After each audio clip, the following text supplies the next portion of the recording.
So welcome everybody to the tasting this evening. 3 beautiful wines to get into, so I'm really excited to do that. Firstly, just a couple of introductions as always. I'm Luke Baldwin, one of the senior wine brokers here. We have Jane Moore. Jane's looking after Facebook, the text-in competition, and basically keeping the wheels turning here. Evening, Jane. Evening, everyone. Great. So we're actually really lucky this evening to have 3 guest speakers. So for wine number 1, we have Patrick Walsh. Now, Patrick is the founder and director of Cellar Hand, but he's also served as the president of the Australian Sommeliers Association and won the inaugural Franklin Estate International Riesling Scholarship. He says his desert island wine is a Riesling. So what better person to introduce tonight the wine number 1, which is the Chrisman. Good evening, Patrick. Thank you, Luke, and I'd forgotten about half of that, so thanks for reminding me. That's great. I did a bit of digging, found some good stuff. Now, for wine number 2, our master of wine from the UK is back, so we're very lucky to have him back on board, and that is, of course, Alistair Cooper. So for those who haven't met Alistair in previous tastings, Alistair writes for Jancis Robinson, Decanter and the BBC, and he's also our wine buyer over in the UK and Europe. So welcome, Ali. Hey, good morning, everyone, from a drizzly grey Thursday morning here in the UK. 8:30 a.m. So this is the Riesling breakfast call for me. So you guys are winding down. I'm just waking up with some thrilling, tantalising Riesling. So I'm looking forward to sharing this with you all from the UK.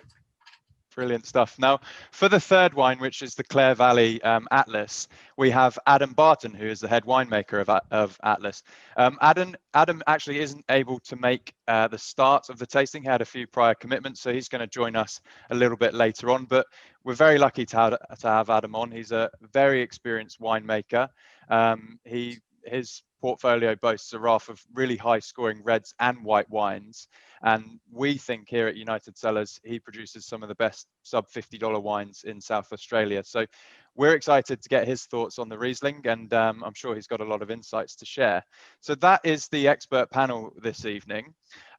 Just if you can move us on one, please, Jane. Just to let everybody know, if you're planning your Thursday evenings for the next coming months or so, we've got on the 12th the Semillon Tyrrell's tasting, the VAT1 vertical with Bruce Tyrrell himself. Now, on the 19th, we have a really special tasting, and I think I'm just going to leave it to you, Ali, to give us a little bit more information about this one, if that's okay. Sure, yeah. So with all this madness that we've all been going through with coronavirus, obviously very few of us have been able to travel, and I was due to be over with you guys in Australia next week to be doing, we had a Nebbiolo masterclass lined up, we had all sorts of things lined up. I was supposed to be in Chile at the moment before coming over, but I was really lucky that I did manage to escape to the Rhône Valley for almost 2 weeks, and I just got back last Friday. I'm currently quarantining, that's my penalty for going over there, so I've got to quarantine for 2 weeks, but it was worth it. So I was over there covering the 2019 wines, mostly from barrel, in the whole of the Rhône Valley. So I started in Châteauneuf-du-Pape, went all the way up to Côte-Rôtie, tasted almost 1,000 wines. I was lucky enough to taste in the cellar with Jean-Louis Chab. I was tasting La Mouline, La Tourque in and La London, etc. in Guigal. I was with Chapoutier tasting all the Hermitage. I was very, very lucky to taste some of the world's greatest wines.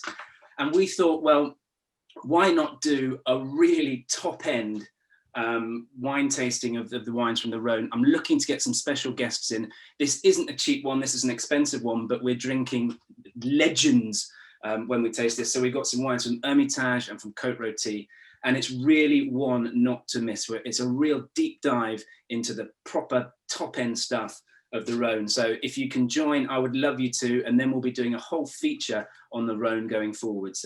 But you know, I was very lucky. You might have seen some of the videos I did. I think there's a web page on the United Cellars page of my little adventures. And yeah, I was doing some traveling to allow you to sort of live vicariously through me in the vineyards of the Rhône Valley. So yeah, that's one not to miss if you can make it.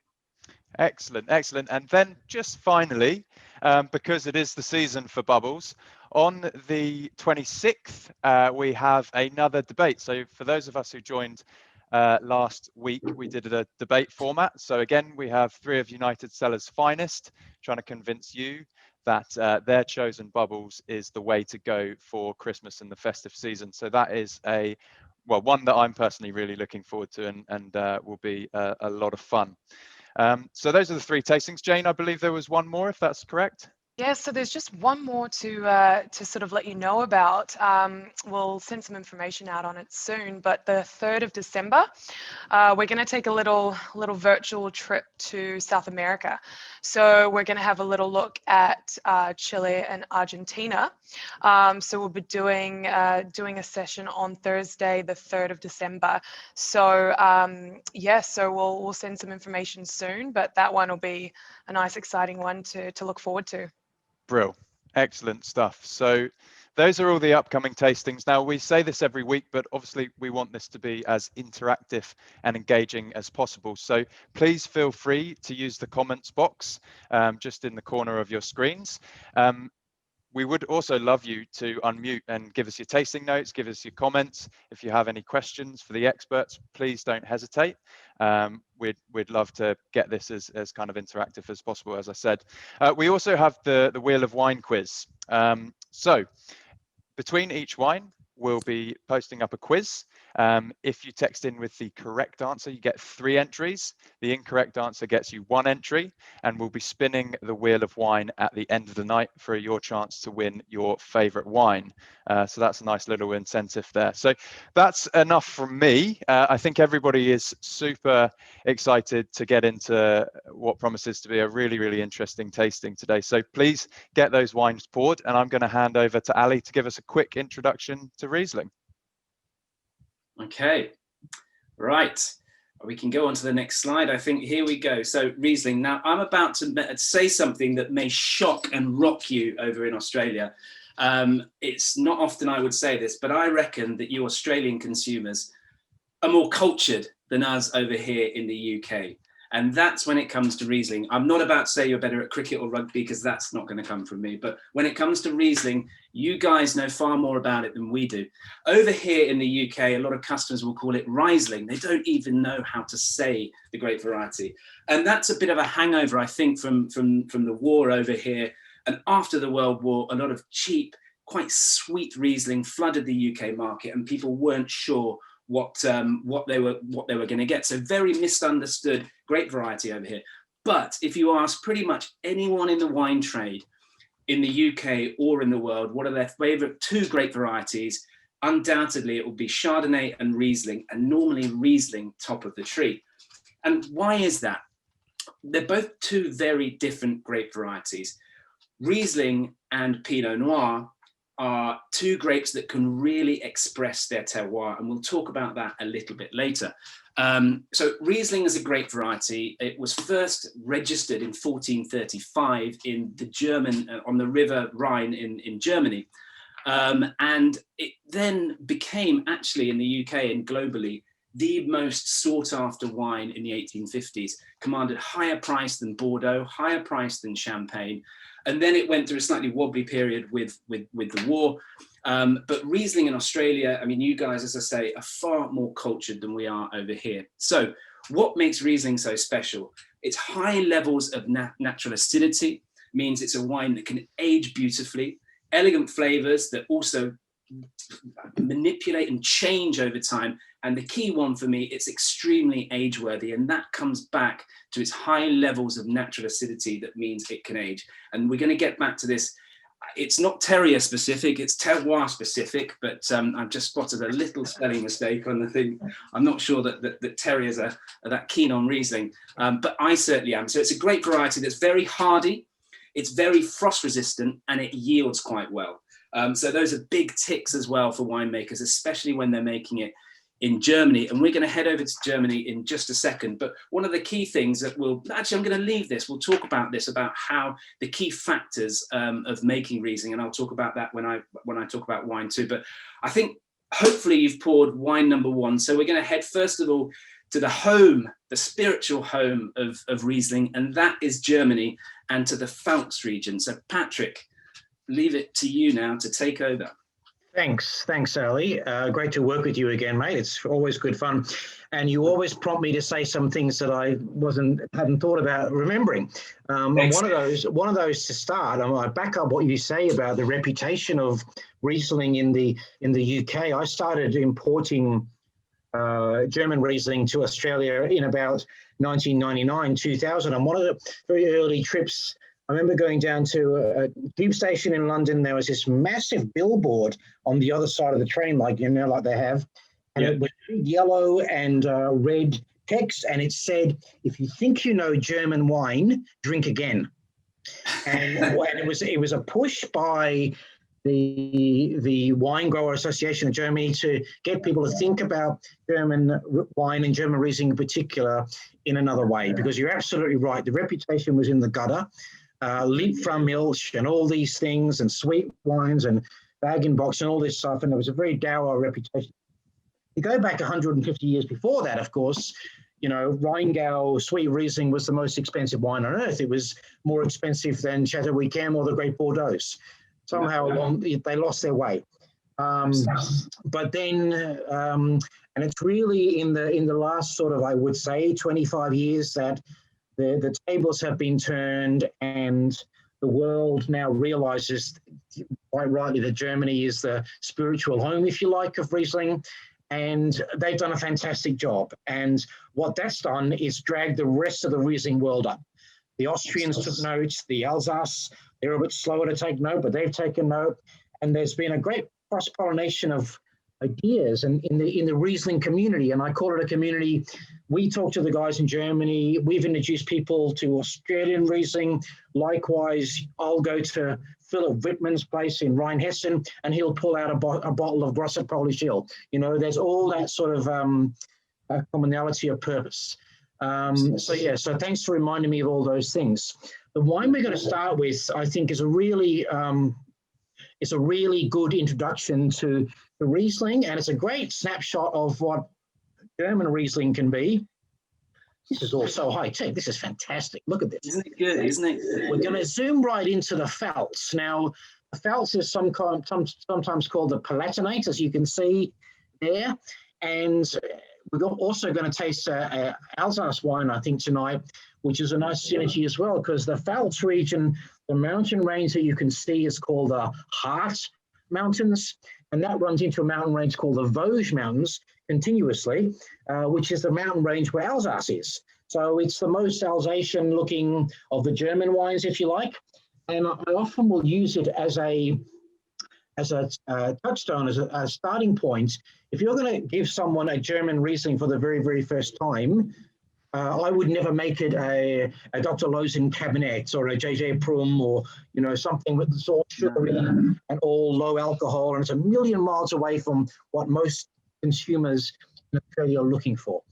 So what you're saying there, Patrick, is probably due to the sweetness levels. Is that right? You tend to find that in Pfalz they're dry and richer, and we can look at that as well. Whereas in the Mosel Valley, there's often that sort of residual sugar, which can be confusing, I suppose, especially to Australian consumers. Yeah, that's right. And the thing that the other point I loved on your introductory slide was the thing about natural acidity. Now, this is where Australian, we'll talk about the wine in a minute, I promise, but this is where Australian Riesling producers are challenged by the acidity situation. I remember many years ago, I used to manage a restaurant in Melbourne called Walter's Wine Bar. It was one of the iconic early wine bars in Australia. And I met a young Alsace winemaker who went on to be very famous, a guy called Etienne Hugel, who unfortunately passed away a couple of years ago. And Mr. Hugel showing us his fabulous range of wines from Alsace, and we were all very excited. And I quite proudly showed him an Australian Riesling, which I thought was one of the best ones at the time. And he said to me, he said, "It's a very lovely wine, Patrick, but it's a shame about the added acidity." And I said, "Sorry, what even are you talking about?"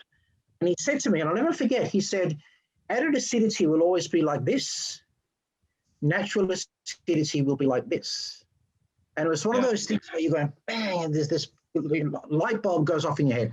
And what he's talking about, of course, is the fact that in Alsace or in Austria and Germany, where they might have sunshine, they might have warm, but they have freezing cold nights. The natural acidity is retained, and you get this very harmonious wine, even if it's crisp and refreshing and zingy and all that sort of thing. It's got harmony.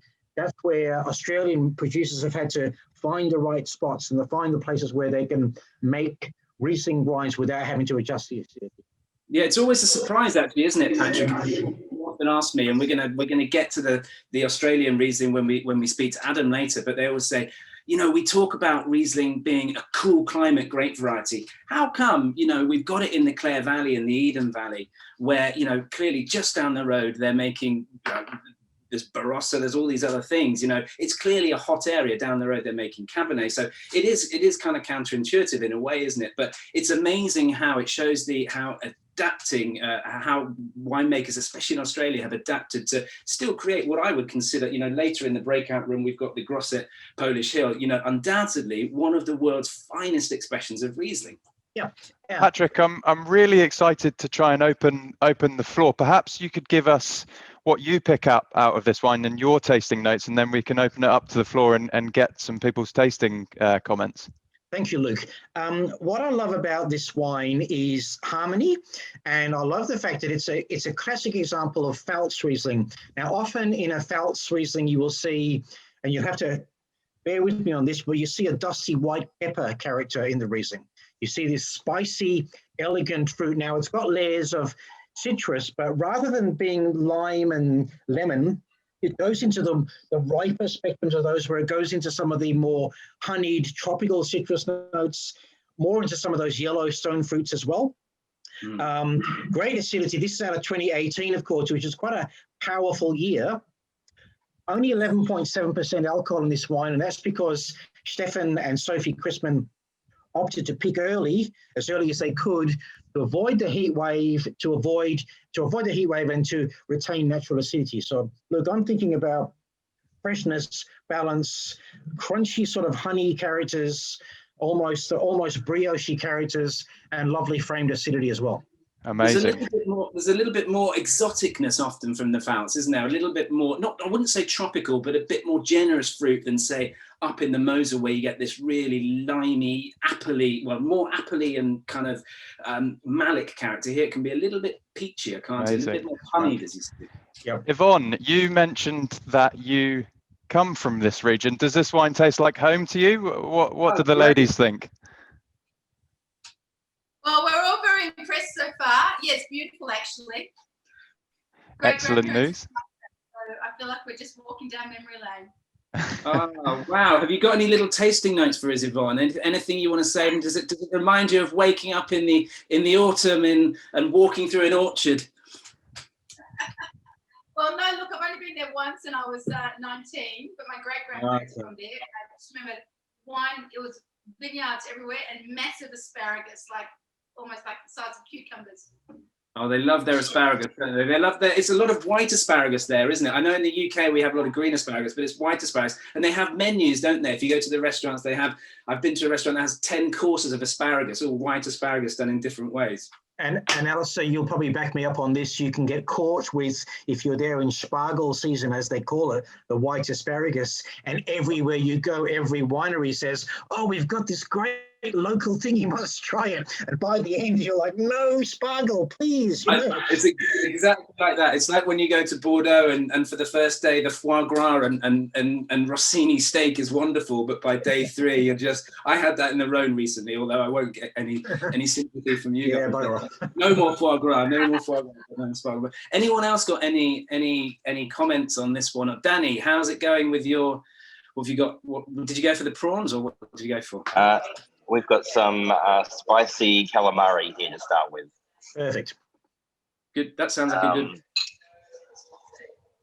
Yeah, look, really nice. I'm enjoying it. Not quite tropical, but I can definitely taste the and very dry.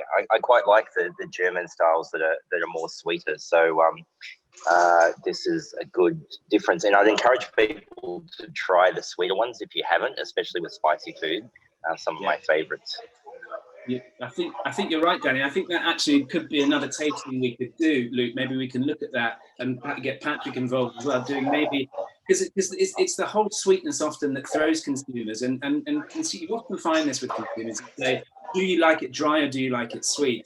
And they always say dry, but then you give them something with a bit of sugar, and they often prefer that wine. It's quite misunderstood, that level of sweetness. And as Danny said, they just go so well with certain types of cuisine, specifically Asian food as well. So I think that could be another interesting tasting, because often Riesling, I would say, is a victim of its own diversity in many ways. You know, it can be bone dry, it can be super sweet, and everything in between. And for consumers, you know, Sauvignon Blanc is so sort of, dare I say it, one-dimensional and easy to grasp that people kind of know what they're going to get. But Riesling can be a little bit confusing, I think. I think what a lot of people are really looking for, and I know Luke is jumping at the bit to move us on, is balance in wine. And if you have a wine, it can have a lot of sweetness, but if it's got great natural acidity, the overall impression is one of freshness. And Absolutely. If you want a wine that's refreshing, it can have a lot of sugar, but if it's got a lot of the right acid structure, it can be really lovely. And Danny, it's a really good point that Danny made. With a spicy calamari like that dry, crisp and felt Riesling is going to taste quite dry. And if you've got a bit of chili in the situation, it's going to strip out some of the fruit and it's going to taste even drier. So a Cabernet wine, one of those residual sugar wines, will probably be better. But I think on its own, harmonious, lovely. And you don't have to have it too cold either. No need to chill it down too much. Treat it more like white Burgundy temperature. Amazing.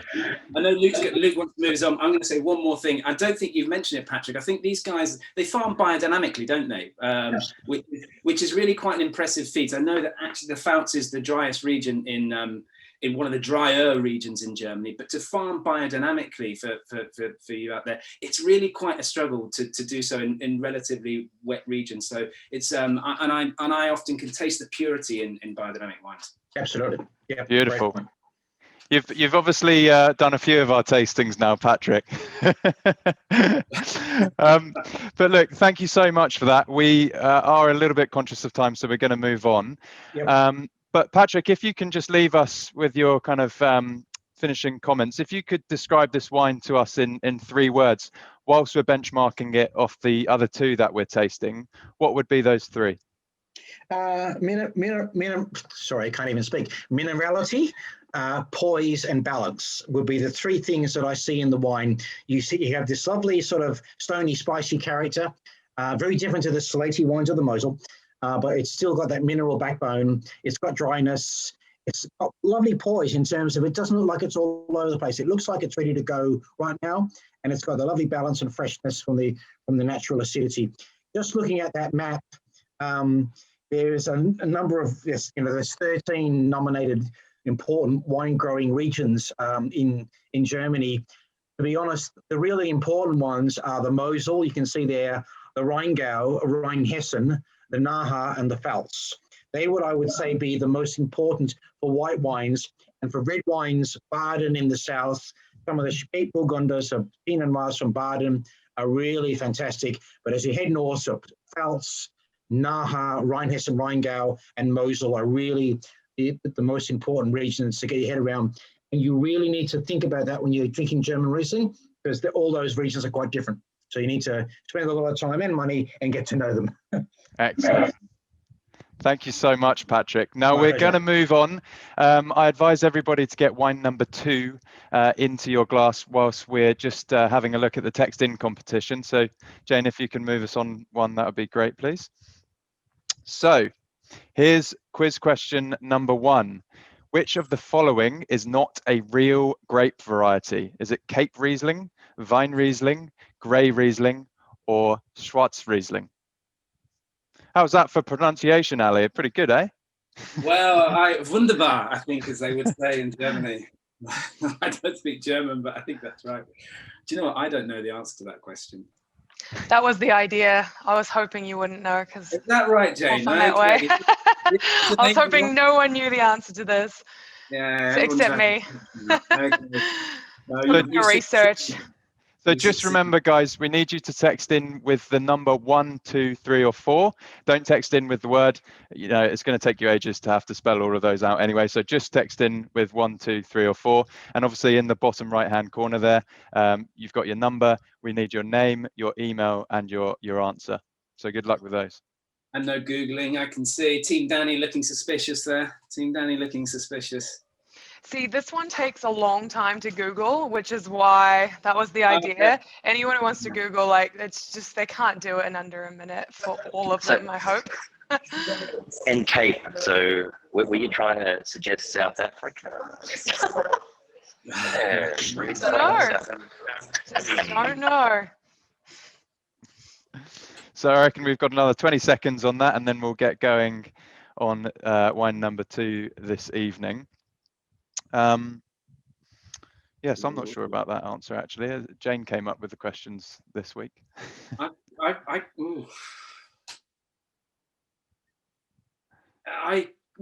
could have a guess, but it would be nothing but a guess. Don't they kind of all sound made up? Well, everything in German sounds made up. Not that two of them are in German. I don't know. How about we do the big reveal at the end? We'll reveal both questions or both answers at the end. So well done to everybody who got a text in, and good luck. We'll be spinning the wheel of wine at the end of the night. Hopefully, Danny, this might be your night after about 25 goes. Yeah, you're due a win. You're due a win. So let's move down into the trim batch. Alistair, you can take it away from here. Yeah, okay. I'm aware we're short of time. I see Adam's joined, so he's ready to take over on wine 3, which is great. So we're going to go into Alsace now. So hopefully you've all poured the wine. First of all, I think you guys are really lucky to be drinking this wine. So Trimbach make, I would say, arguably the world's greatest Riesling, which is Clos-Saint-Un. And I would say, probably revered as the world's greatest Riesling. So we've got here the 2015. Now, this particular one, I had the 2017 recently. This particular 2015, I say you're very lucky because I think this is one of their greatest vintages, and as do the Trimbach family themselves. 2015 was a very concentrated vintage. So they lost about 40% of their crop, which left a huge concentration. It was a very warm vintage. And what you've got in this wine is a real richness, and that's essentially what we're going to be looking at now with Alsace, because it's a very different style to the Pfalz, and it's very different to the wine that Adam's going to talk about in a minute, and the Riesling we've got in the breakout room. So I would say, first of all, the flavors that you might be getting in this wine, which is quite different to the wine we've had, it's richer, it's larger, it's more unctuous. You might get some pear, apricot, peach, even a little bit of ginger, which I often find, maybe even lychee. And you may get in this wine, and I often get with these wines, a mushroomy character as they age. So what we've got here is a rich wine, yet with lots of acidity. And why is it so rich? And that's because of the climate of Alsace. So if you see here, we've got actually, you can't truly see here, but on the western side, if you see where that arrow points to Alsace, so what marks the border here, well, you can see the mountains. That's the Vosges Mountains that Patrick talked about earlier on. So if you see the city here of Colmar, can we see Colmar? It's down towards the bottom. It might be just off the map at the bottom. Colmar is in fact the driest city in France. And considering where we are in France, you might expect it to be somewhere down south. You might expect it to be Nice or Biarritz. No, it's Colmar up here. And that's because of those Vosges Mountains. So those mountains create a rain shadow, which means that obviously the rain does not fall here. So here we've got a lot of sunshine, and Riesling's a late ripening grape variety. So here you've got lots of sunshine, which gives that richness. But as we've talked about, the key with Riesling is that acidity that it maintains. So we've got lots of acidity and lots of richness. So the climate there, as I say, we've got 400 to 500 millimeters of rain compared to 800 or 900 millimeters of rain just further south in Burgundy. So a lot drier, a lot richer. Riesling here can be quite a complex thing. We talked about sweetness levels. Historically in Alsace, the Rieslings were always dry. and Trimbach always make dry Rieslings. They're real traditionalists. However, over the recent years, and this again is one of the complexities of Alsace, and certainly with consumers over here, you don't always know what you're going to get with a Riesling from Alsace. Is it going to be dry? Is it going to be sweet? And again, that comes down to the climate. So recently, a lot more producers are making these slightly sweeter styles, and consumers can pick up a bottle of Alsace and not know what they're going to get. However, as I say, Trimbach make only dry white wines. They're real traditionalists. They don't do any malolactic fermentation, which is a second bacterial fermentation, which makes the wine richer and more buttery. They always ignore that. They only use stainless steel and old oak, so they want to maintain that purity of fruit that you get from Riesling. And you can see here the base of those mountains, the Vosges Mountains, which is what's keeping this area so dry.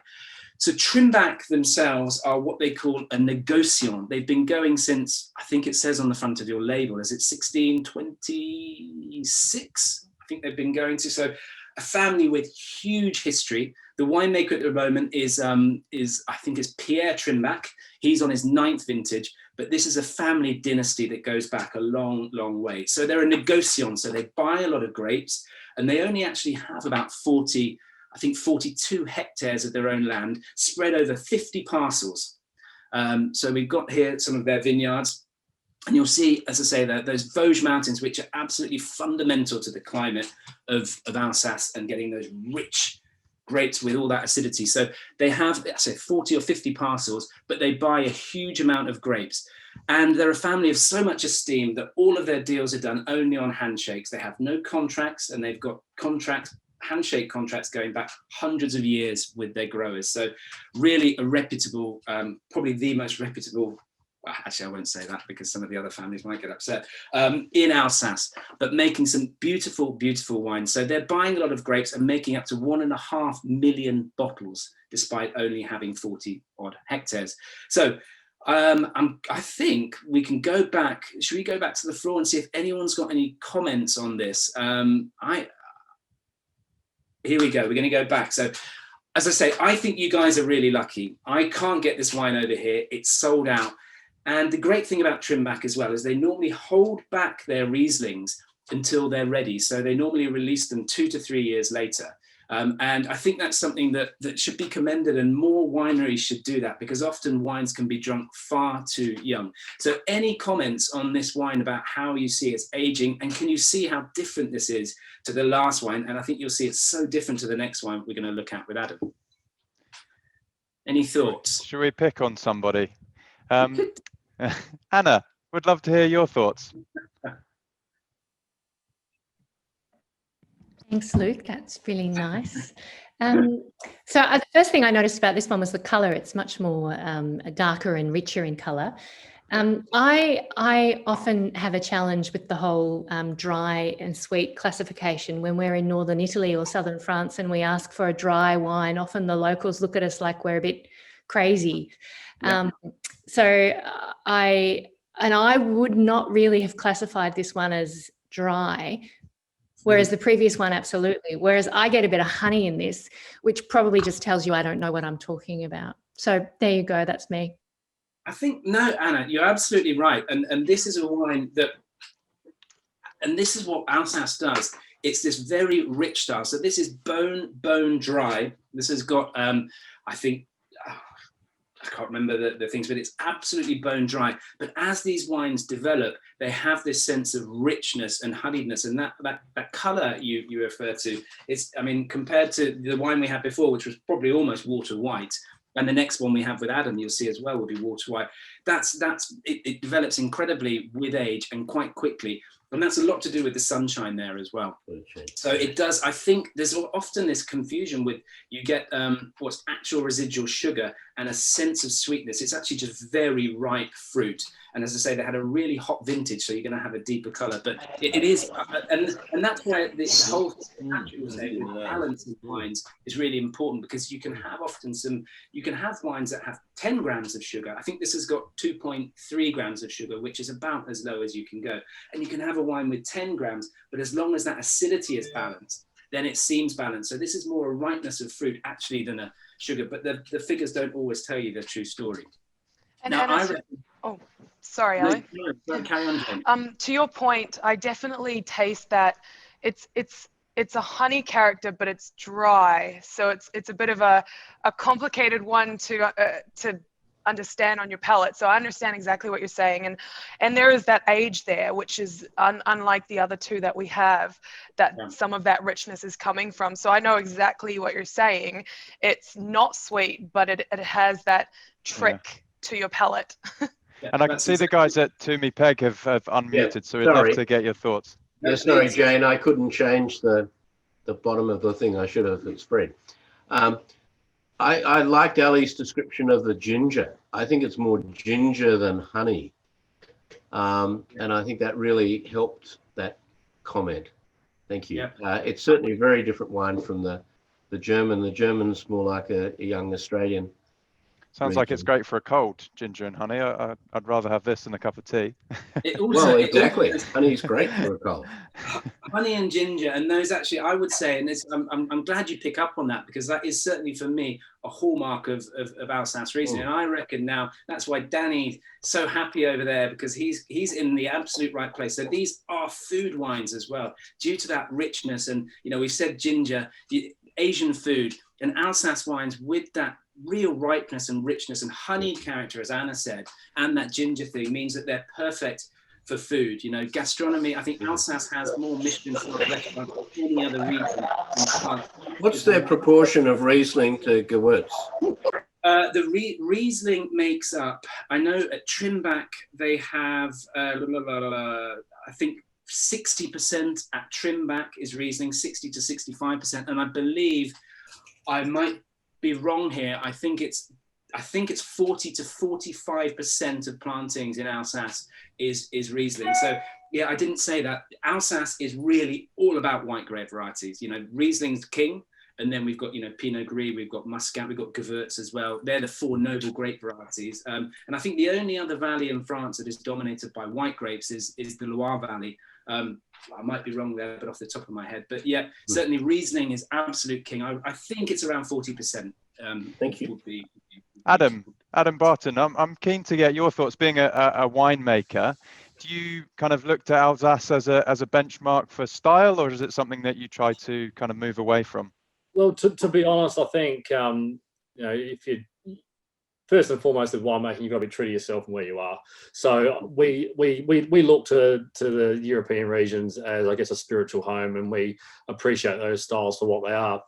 But I think, like I just said, you've got to acknowledge where you are, and our climate is very different. So I think if we look at what Ali just said with regards to warmer vintages and the influence on the ripening of fruit, and the effect that has on the wines, that's probably more the environment we're working in Clare a year, I guess, on a yearly basis. So we work, sometimes in very, very, very warm conditions. So, I think last December, I remember a day which was 47 degrees and blowing 100 kilometre-an-hour winds. So not very fondly, but it happened.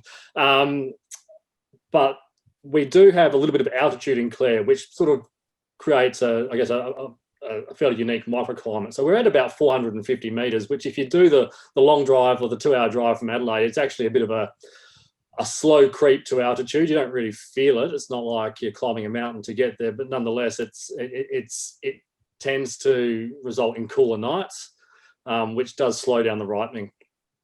In turn, preserves acidity and I guess results in, what Ali said, great purity of fruit. And I think that's wherever you are, wherever you're trying to make Riesling or any wine, really, you want purity of fruit character. And yeah, that's what we're trying to do as winemakers. We really are just custodians of the grape, really. It's expression of place, isn't it, Adam? And I think that's the key with Riesling as well. Unlike say Chardonnay, for me, Chardonnay and Riesling, they're the two great white grape varieties in the world. I think, with Chardonnay, it's a neutral grape, Chenin Blanc as well, relatively neutral, and often they rely on malolactic fermentation, they rely on oak, they rely on a lot more perhaps winemaker influence, whereas I think with Riesling, what you're really trying to do as a winemaker, correct me if I'm wrong, is to bottle the place, is just to maintain that purity from the vineyard into bottle. And there's far less, I would say, human interaction with the wine. It's about bottling place, because it is a grape variety that just speaks of its place. No, absolutely. I agree.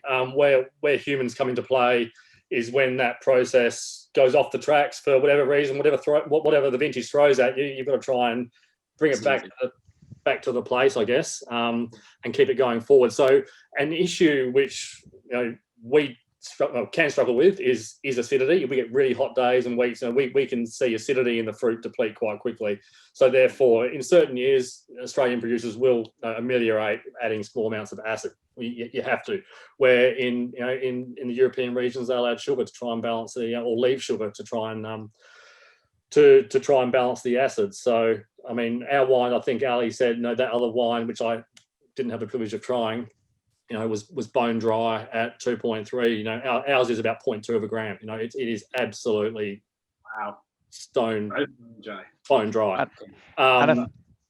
Sorry, Adam. I think that's a fantastic place to lead into wine number 3 and start having a look at your wine. So I would encourage everybody, if you haven't done it, to pour your glass, and we're going to have a look at quiz question number 2 whilst you're doing it. So there's here we go. So I'll read it out to you. Which year was this grape first documented with the modern spelling Riesling? Is it 1621, 1435, 1552, or 1763? Jane, you are making these questions so hard for everybody. Well, actually, I'm going to jump in here. So for those of you that were listening to what I was saying at the very beginning, and Jane probably heard this, eagle-eyed Jane probably heard this, I have actually given the answer to this in my introduction to Riesling. So actually, this is why I worded it very specifically, Ali. You may or may not have given away the answer. So we'll wait and see. But everyone get your texts in, and we'll do a bit of a reveal at the end, and I'll explain the strategy for this question. Amazing. So remember, 1, 2, 3, or 4 to the number on the screen in the bottom right-hand corner with your name, your email, and your answer. Just whilst we're doing that, I noticed that, Dennis, I thought that you may have been wanting to unmute there and ask a question. I might have been mistaken. Would love to hear your feedback anyway. What were your thoughts on wine number 2? No? No, no, fair enough.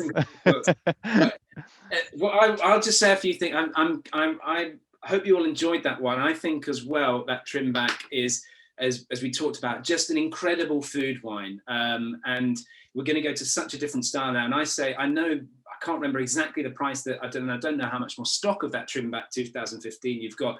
But if I was in Australia, I would be buying up a heap load of that to go out to dinner with Danny and enjoy some spiced meals. Yeah, can I say absolutely so much better with food. Yeah. So we had it without food and then added some Thai, and it's amazing. How many more years? How long do you think something like this would age, Charlie?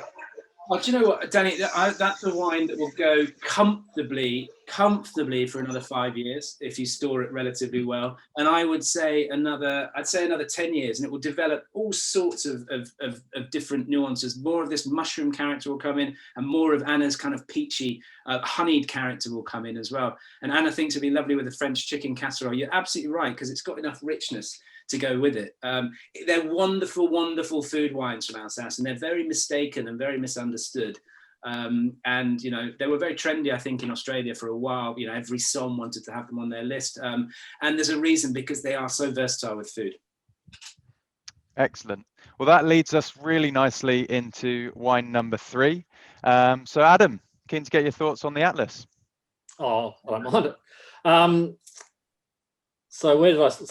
What were we talking about? We were talking about Clare, altitude, etc., etc. So this Riesling. I have a question for you, actually, Adam. So we talked earlier on before you logged in. In the introduction to Riesling, I said, it's tends to be a cool climate grape variety, and needs a long ripening season, as it does in its European sort of spiritual home. And often I'm asked, how come they're making such incredibly world-class Rieslings in the Clare Valley, and they're also making Cabernet Sauvignon, and just down the road you've got, these big ballsy reds that are being made. So, how is it that we're making, or you're making, such great fresh Rieslings from the Clare? For some reason, it just does well there. It's a continental climate. It does cool off at night. So despite the hot days, we do get, in the good years in particular, we get those the long ripening season. And last year, the 2020 season was a really good example of that. Like I said, we had that one day, I think it was early December, late November, where it literally was 47 degrees and on the back of a dry spring, and blew 100 km/h winds. And we were all pretty nervous about what was to come, because we knew we still had 10 weeks of ripening to go. But we ended up just having a really, really mild January and February. And Riesling from Clare in 2020 just turned out to be stunning. So despite all the odds, it produces every year. And despite the fact that the wines themselves are, can be described as sort of pretty, and absolutely, the vines themselves are some of the most robust. They just keep on going, particularly those that are planted on the limestone ground, nature's sponge, as we call it. It just, on the back of good wet winter, they need very little supplementary irrigation throughout the growing season. I think that helps, doesn't it, a lot? And I mentioned earlier on that Riesling is an incredibly hardy grape variety. It seems to do incredibly well. It copes with frosts in the northern hemisphere, in Germany and the like. Yet, as you're seeing here, in this hot climate, it's also extremely robust and relatively resistant in a way to extreme conditions the other way as well. So, I think that's a lot to do with the inherent nature of Riesling, isn't it? No, absolutely. It's it just speaks to the place. It's that's the Eaton Riesling, Eaton vineyard that we source fruit from. But I think what makes Clare unique, again, is its ability to produce very consistent, very dry wines with balanced acidity. And I think we've seen in recent times people try to push the boundaries the other way with Australian Riesling, and I'm not sure on your thoughts of those styles, Ali, from Australia, particularly from Clare, but I find they're often, the wines can seem a little bit manufactured. I would totally agree with you. I would totally agree with you. I like them. I'm a bit of a traditionalist, if you can call it that, with Clare Valley and with Eden as well. And we do what we do. I think because the wines are often contrary to what people might expect in the Northern Hemisphere. No, they're largely consumed domestically. It's largely an Australian style. You'll find spits and spurts around the world, but it's not a big seller. I mean, it looks pretty dry there. It's not a big seller internationally. No. Because people expect that richness which comes from those cooler climate wines, whether it be sugar or otherwise. They just... It's a really hard sell. People just don't seem to get it. But for those aficionados like myself, people who love it in Australia, they're clean, fresh, vibrant. They have great purity of fruit. The good ones do carry a little bit more palate weight. Yeah. So whether we take a little bit of lees into the ferment to try and build some texture, a little bit of skin contact, or just hold our nerve and perhaps don't clean the juice up quite so much prior to ferment. The wines do carry that little bit of texture and palate weight through into the bottle as well. I think they make so much sense, don't they? And this often confuses me a lot with Australia and Australian consumers in many ways. These are the wines that are absolutely 100% perfect for the climate that you guys have got, for seafood, for sipping in the sunshine, rather than, you don't want to be drinking a big heavy Barossa. These are the wines, and especially now, in springtime over in Australia and going into the summer, it's just absolutely perfect for your climate and your culture as well. No, you're absolutely right. But I think what you touched on it earlier is that people have been and continue to be sold a bit of a mishmash of styles when it comes to Riesling. And, there's a big hang up in Australia from the 70s, where a lot of wines were packaged as Riesling with they were Colombard from the irrigated regions, where now we're growing and producing, proper Riesling. That's right. People need to know what they're going to get. And so people think Riesling, they think, oh, it's cheap and sweet. Yeah, am I right in thinking that it was until the mid 80s where it was legal in Australia to call any blend of grape varieties Riesling, and I believe it was Jeffrey Grosset who, in the breakout room, those of you lucky enough to go to the breakout room, we're about to have the Polish Hill. It was one of the drivers in changing that law, that crazy law where you could bottle anything, as you say, Colombard, under the name Riesling, which is absolute madness. Yeah. Or Mosel, Colombard, called Mosel. So anyway. That's a dinner party conversation for another time, probably. I'd be keen to see what Yvonne thinks, moving from the German Riesling over to the Australian Riesling on that subject. Yvonne looks confused. I'll jump in because no one else is saying anything. Oh, thanks, Danny. Yeah. Such a contrast between the three wines, but I'm loving this. I've had a few water barrel Rieslings before, and I got to say, so far this is my favorite. It's so crisp. It's so drinkable I can imagine on a hot summer's day. You just drink bottles of this. Very, very nice wine.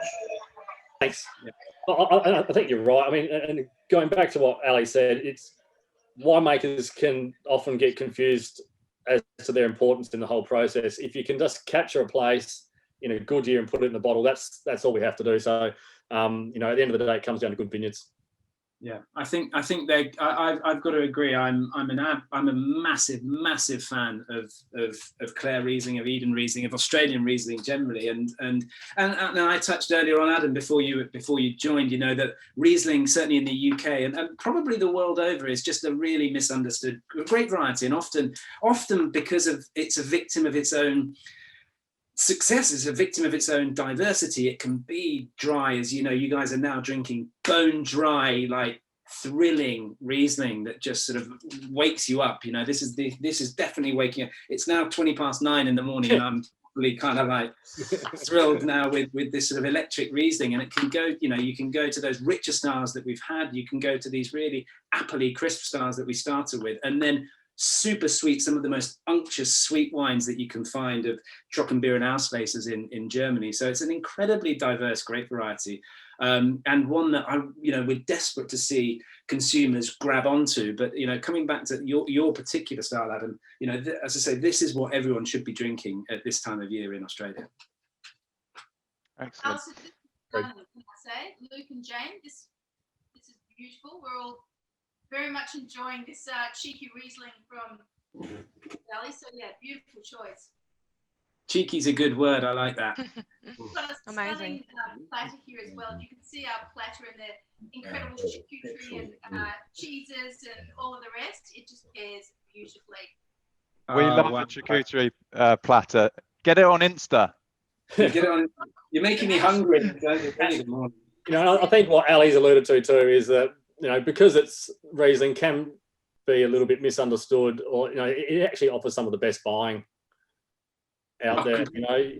You can go and drop $50 on a Chardonnay and be disappointed. Where I think for $30 you're buying the absolute best you can get. Yeah, I agree. Toomey, we've got something in the Toomey.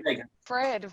And I was going to say, this is very young. I would never drink it quite so young. Adam, is this going to be like others and go 10, 15 years? Oh, look, I'm always hesitant to put numbers on it, because there's always a boffin around the corner who'll hold you to account when it goes a year over. But I reckon it's easily a 5 to 10 year wine. It'll depend on cellaring conditions, but I think it's also a wine that you consume it now. It's a bucket of prawns on the deck of a boat. I think it's perfect. At the same time, it's a wine that you can travel with. It's a journey.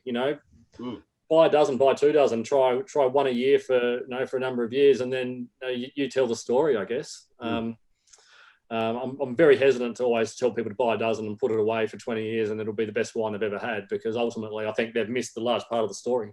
I think sometimes with Eden wines they get a bit kerosene. It's a different style when you're about 15 and so on.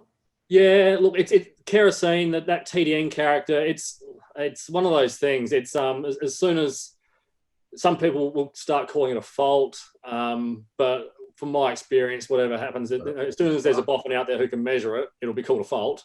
Up until that point in time, it's usually just described as character. So you just need to take it with a pinch of salt. But I think anything in balance, I quite like that character. But anything that sort of becomes overwhelming and dominating, is obviously upsets the balance of the wine, I guess. I found it often this is quite minerally, I think, at the moment, whereas often after that 5-6 years, it gets a bit more citrusy. Yeah, again, you probably find, I find these wines quite floral and probably fresh citrus. With time, I tend to find, I guess, they become a bit more nectary, a bit more, perhaps those sort of riper fig characters. But minerally stuff tends to come off the slatier ground in Clare. Right. And where exactly are you in WATERVALE? Are you near WATERVALE? So we or near Mount Horace? I think there was a graphic up before. I don't know if we can go back to that or not. But we source from 3 or 4 different vineyards. So basically, we have, again, this is all grower fruit, but long-term relationships where we source fruit from Gully View and the Eaton vineyards, which are sort of just east of Leasingham. And then we source a small amount of fruit from a little vineyard called Southern Estate, which is on the backside up here, on the backside of WATERVALE Township. So that's on that's on sandier soil. Right. Is that towards Mitchell? It's in the Skilly. It's in the Skilly Valley. So Mitchell's is further north, probably 5-10 k's north towards Penwortham. Right. So we tend to get, because of the topography of this place, we tend to get it has less daylight hours, so it's slower ripening and tends to bring some really good acidity to our blend, which is why we use it. And in good years, we'll put it into a single vineyard wine because it tends to support, I guess, that style, that reserve cellaring style. Right. Thank you. Great. How are we doing, Luke, for time? Yeah, we've got a couple of minutes. If anyone is interested in asking any more questions, we're just collecting all the text messages. So speak now or forever hold your peace, I guess. Anyone got any questions or thoughts? Anyone else want to add any comments or? Adam, did you take over another vineyard? I mean, another wine label and change it to Atlas? No. You're fairly recent, aren't you? We've actually been ticking away slowly for longer than you'd think, since about 2009. The first release was 2008 Reds and a 2009 Riesling. So yeah, 11 years. Only in small volumes. So I did have off-farm employment for a little while, but since about 2013, it's been our sole means of feeding the family. Right, I've only noticed it in recent times. Yeah, it's one of those things. It's come and gone in New South Wales with distribution. It's you do it yourself and you build it up, and then you have 3 young kids and you can't do it yourself, so you pay someone else to do it, and then that doesn't go as well as you hope. So it's a bit of a stop-start sort of game. But we have built a good direct business as well. So a lot of what we do is direct. And United have been really strong supporters of the brand for a long time. It's not something they've just jumped into recently. There's a partnership which has been at play for probably the best part of that time. And I should say to everybody in the tasting, we are offering a bit of a discount on all of these wines. So if you've been particularly impressed by one or a few and could see them looking nice for the rest of the summer, do get in contact because we've got good stock of all of these wines. So that's our little plug.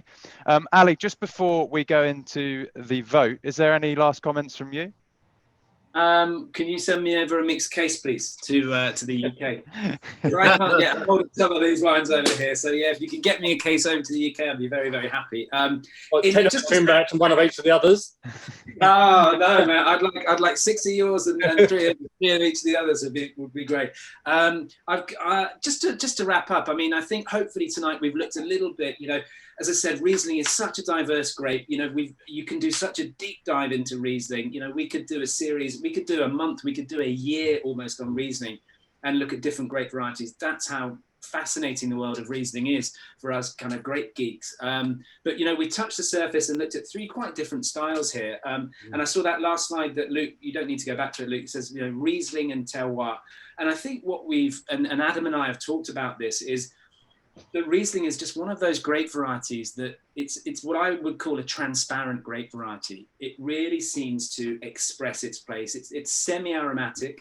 And it really takes on the characteristics of its place, as we've seen with these three different styles. You know, Chardonnay is very much influenced by winemaking and oak and other such things. And then you get Sauvignon Blanc, which can be relatively one-dimensional in a way, but beautiful. Riesling just expresses its place. It's a shapeshifter, as I would call it. And I think that's one of the real beauties of the world of Riesling. So I hope you've all enjoyed it. It seems like you've all enjoyed it. I've really enjoyed watching you all enjoying your food and tucking in and coming back with questions. So yeah, it's been a great start to my Thursday over here. And I've got some bottles of Riesling that I can drink later and try Ali, to would you like to comment on the emerging regions for Riesling in Australia? I mean, Clare and Eden were traditional and they're still fantastic. But Tasmania and particularly Great Southern. Just before you do that, Ali, I just want to show that everybody what's on the screen at the moment. If you were interested, we'd love to see your thoughts on these. So just text in the numbers on the screen to show us which has been your favourite for the evening. Take it away, Ali. Apologies for that. Sorry. No problem. I mean, it's a good question. I think probably, you know, Adam, you know, being over here in the UK, I have tried, you know, a fair bit from Great Southern, and I've tried a little bit from Tasmania. I've been pretty impressed with what I've seen from both of those, especially Tasmania, and I think actually a lot of what's coming out of Tasmania, sparkling wines as well, and Chardonnay and Pinot is very, very exciting. But I'm a real sucker for Clare and Eden. I love the floral that you get from Eden, and I love that limey character that you get from Clare as well. I'm also I'm going off piste a little bit here, but I'm a massive Semillon fan. I'm a massive Hunter Sem fan. And I know we've got Bruce Tyrrell coming up. Can't remember which week. I think it's next week or the week after. And Bruce, you know, these are wines as well. We've talked about these Rieslings being incredible value for money. Hunter Valley Sem, one of the world's most underrated styles of wine. You know, I was lucky when I came to Oz last year to go back up to the Hunter and spend a few hours with Bruce. And it's you know, as well, I just love the way, and I think of Hunter Sem in many ways as Riesling. You know, it's racy when it's young, and it just evolves into these beautiful nutty kind of toasty characters, and that can happen as well with Riesling. So I think of those as very similar kind of styles. So you know, do tune in and sign up for the Bruce Tyrrell one if you're a Hunter Sem fan like I am. And there is none this year because of the smoke taint. Bruce decided not to bottle. It's awful, isn't it? I mean, I was up there when I was over, you know, with United. We came over in end of October and we went up to Hunter, and that was one of the very first days that there were fire warnings. So we were driving up there, and everyone was concerned about what might have come. And unfortunately, the worst did come, and we were thinking of everyone out there and the producers there. So yeah, very, very sad that happened. But you know, all the more reason to support the producers and exactly. And thank you for referring to both Semillon and Riesling, because they're fantastic value, I think, in Australia. They're fantastic value the world over, and I'm a big advocate for those styles over here in the UK, and you know, it's great that they're such good value, and it's great, means I stock up. I've got lots in my cellar, but you know, these are wines that should be shared with the world. Excellent. Well, as you can see, it looks like the Aussies are doing it for the Clare Valley, because that is just sneaking into the lead in terms of people's favourites. So well done, Adam. Yeah, can't wait to get my phone bill. Look at that, that's brilliant. And wow, that's great. Well, you've probably got to do the spin of wine. We Yeah, do. We're running well over, but it's been so interesting. So, you know, we're happy to keep on going. So yeah, let's have a look at the Wheel of Wine. So thank you for everybody who texted in. Jane, perhaps you can give us the answers to the 2 questions there. I'll Sure can. just jump in and say, thanks for having me. I've got to run. I've got to go feed the kids, but thanks very much for having me. Thank you so much, Adam. See you again, mate. Take care. Going to see you next time. Thank Cheers, you. mate. Yes, so question number 1 was which varietal was not a real grape varietal. The interesting one about that, so the answer was number 2, wine Riesling. So wine, vine in German means wine, but I thought it looked so made up that people would probably think it was real. So all the other ones are real grape varietals that actually aren't Riesling. So I thought that was interesting because there are just there were a few different ones there that have Riesling in the name but aren't true Riesling. So it was a bit of a trick there. And the answer for number 2, so I kind of gave it away when I said that Ali didn't give it away, but the answer that Ali gave was when it was first documented, but the spelling was slightly different. So I gave the answer for when it was first spelt as Riesling, Riesling, was 1552. Oh, sorry if I misled people. No, not at all. That was perfect. But then I gave it away in the end anyway. So you're welcome for those extra entries. But yeah, so it was a bit of a trick, that one too. But I know a few people must have been Googling there. I reckon normally Danny. Good luck, Danny. So well done to everybody who got 2 correct answers there. I know I certainly wouldn't have. So if everybody can see my screen, we're going to give it a spin, and good luck to everybody. Fingers crossed.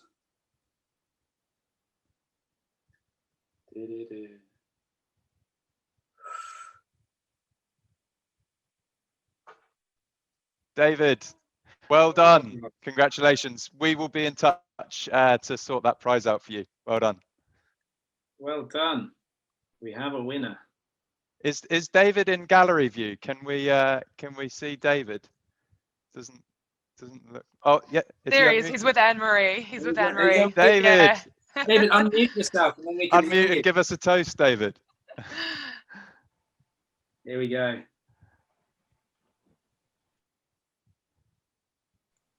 Sorry, Daddy. That was really close to Alison's name.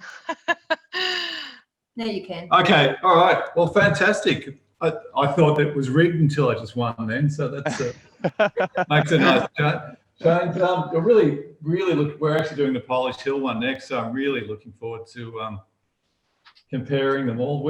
I actually really like the Christian one, so maybe that's made me an outlier, possibly because the Aussie one was the warmest by the time we started drinking it, and normally we drink a wine like that much colder. But thank you very much. Good job. Good job. I look forward to seeing you in a minute in the gossip room. Yep. Good Amazing. stuff. Amazing. So that about wraps us up on those 3 wines. Obviously, thank you so much to everybody for coming this evening. If you've bought the Grosset wine, I'll be opening the breakout room in just a sec. If you haven't, feel free to stay on the call. We'd love to have a glass of wine with you whilst you're finishing those off. I'm sure Jane or I can stick around in that room. Jane, if you can just pull up the screen again, we'll just cover off the next couple of tastings. So again, we'd love to see you again. So if you're a Semillon fan, the 12th of November is one not to be missed. If you're into reds and certainly the Rhône, we'd love to have you along for the Jewels of the Rhône with Ali. And then, as I hope most people are, if you're a Bubbles fan getting into the festive season, on the 26th of November, we'll be doing a nice United Cellars debate. So looking forward to all of those. Jane, any last comments? Just the South American tasting that we're gonna do on the 3rd of December. So a couple of different varieties that aren't quite as common here. Would be a really interesting one to go to, and of course we're gonna rope Ali in for this one because we know how much he loves South American wines. Yeah, do you know, I didn't, this is the first I've heard of it. This is a surprise. It was a surprise for you, Ali. So for some of you may not know, so South America is actually probably my speciality. I lived in Chile for 4 years. I lived in Argentina for years. I should be in Chile right now. So I'm lucky enough to travel there and you know, I studied South American studies. I've spent 10 years of my life almost in South America. So I'm a huge fan of South American wine. And yeah, really look forward to sharing whatever wonderful wines. I've got a good idea what will be shown, but you know, I'd love to share those wines of South America and really do a push in Australia, because I think they're wines that could do really well in Australia as well. And of course the Rhône Valley as well. If any of you want to join in, please do. That's going to be a very, very special tasting. And also, if you have thoughts about what you'd like to hear us talk about, or grape varieties or regions, you know, just get in contact with Luke or Jane and let us know what you'd like to taste. Because anything that you'd like to do, you know, we can, I'm sure we can arrange for you, either a small tasting, a private one, or a big open one like this. So thank you for making my Thursday morning so brilliant and being such a great entertainment for me. And yeah, hope to see you all next time, and some of you soon in just now in the Grosset Room. Beautiful. Cheers, guys. Hope to see you soon. I'm just going to open up the Grosset Room now. Okay. Cheers, everyone. Take care.